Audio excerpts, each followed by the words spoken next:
my name is Michael Bosey. Welcome to the podcast. Glad that you can join me on a very windy and rainy day here in Boston, but happy that you can join me here anyway. Perhaps you can even hear the wind outside. That just paints a picture of me in my office talking to you today. Today I want to talk about the Google bots and an issue that I see that comes up over and over again. And it just came up this week as well. So this is fresh in my mind, and I wanted to sort of get this off my chest and try to help you out with this too. All right, for me, an engagement often starts with someone asking about SEO. Can you help me do better SEO? Can you help apply keywords to my site so that I'll rank better? Now, first of all, SEO doesn't work that way. SEO is not just about keywords, and in point of fact, employing a keyword forward strategy could actually be detrimental to your rankings. This is not the way that you want to approach this. Now, I've done an entire series on SEO and my approach to it, which is a little different than what you might see out there in the natural world of doing SEO and where these misconceptions often come from. I left a link in the show notes for you. It's called SEO for Small Business, and you don't need to be a techie or understand back-end code to do good SEO.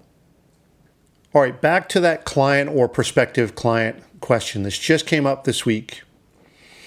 Let me tell you how I start looking at the problem, the lens that I use to see if a site is doing good SEO and where it can be improved, and you can apply this too.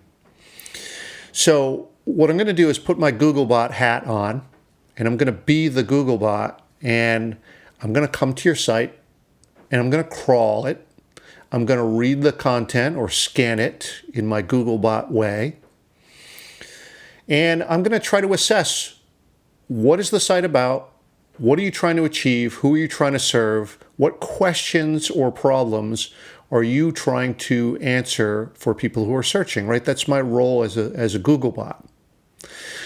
When I come to your site, I'm often confused.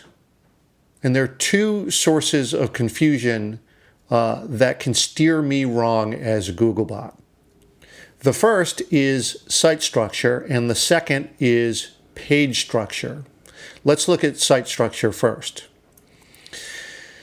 Just this week, I saw a site that was not using standard nomenclature around the URLs that are used for very common pages. So for instance, you've got your home page, which is your basic URL, yoursite.com. And then I, as a Googlebot, am going to expect to see an about page at yoursite.com/about. And I'm going to expect to see certain content there that's going to tell me about you or your site. If you have that named differently or you don't have an about page, that is not good for me as a Googlebot. The same thing goes for your blog. I, as a Googlebot, expect to see that at yourdomain.com/blog.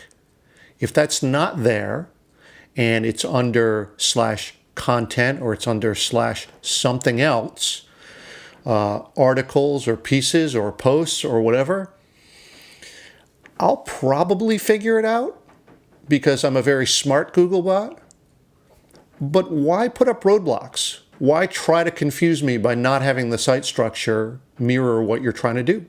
Right? That doesn't make much sense.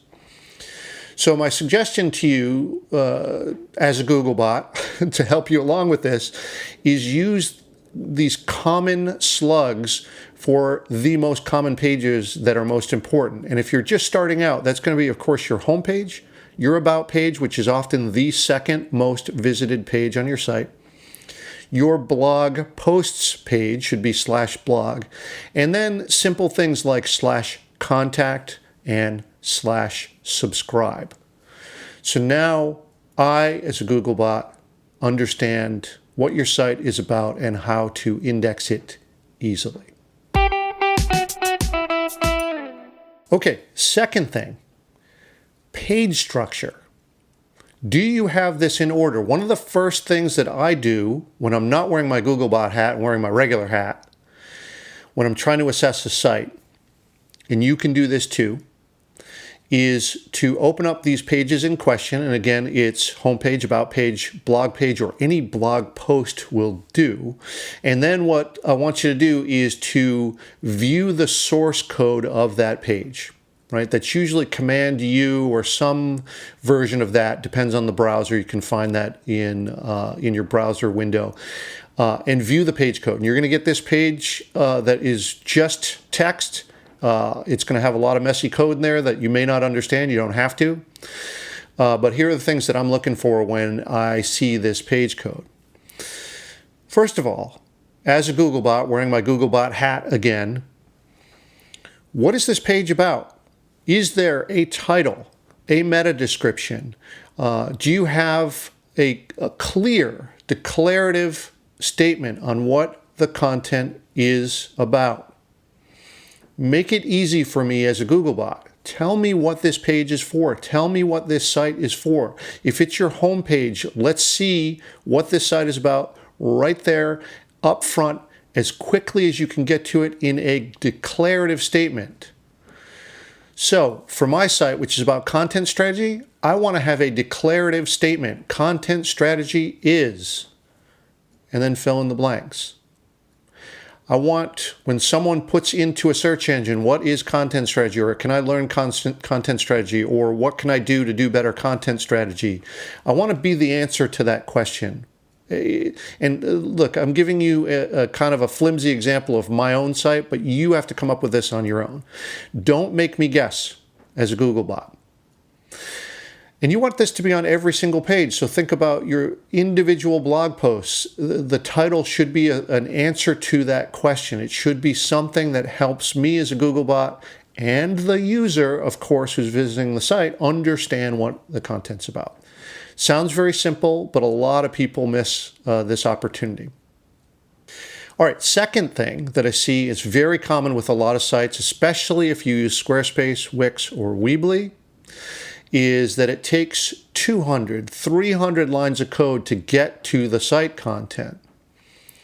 I don't like this as a Googlebot. Of course, I'm a very smart Googlebot, so I'm going to be able to assess your site content. I'm going to be able to scan through that code very quickly with my super Googlebot powers. However, why put up roadblocks? Why make this more confusing? Why make this process slower to index your site and for me to figure out contextually what your site is about? You should make this easier on me as much as you can. So those declarative statements, and try to get that page code as clean as humanly possible. So things that can contribute to messy page code is one, these drag and drop editors. Again, sites like Squarespace, very easy to set up, but they put a lot of this junky page code at the front.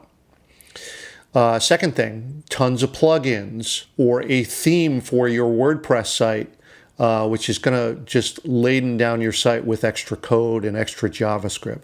Again, I'm not saying don't use Squarespace.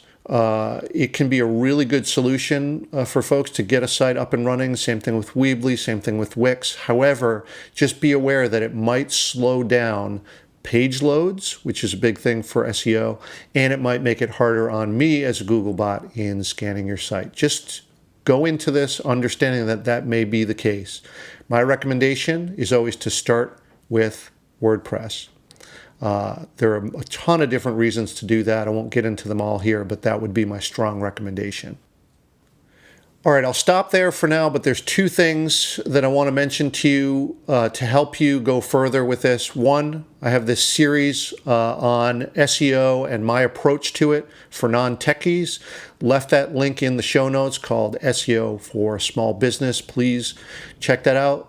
Give it a listen all the way through, and you'll be able to do better SEO right out of the gate. Second thing, if you want to do a site audit, book a quick 45-minute session with me, and you and I will go through your page code and see what we can do to help you. Again, left a link in the show notes for you.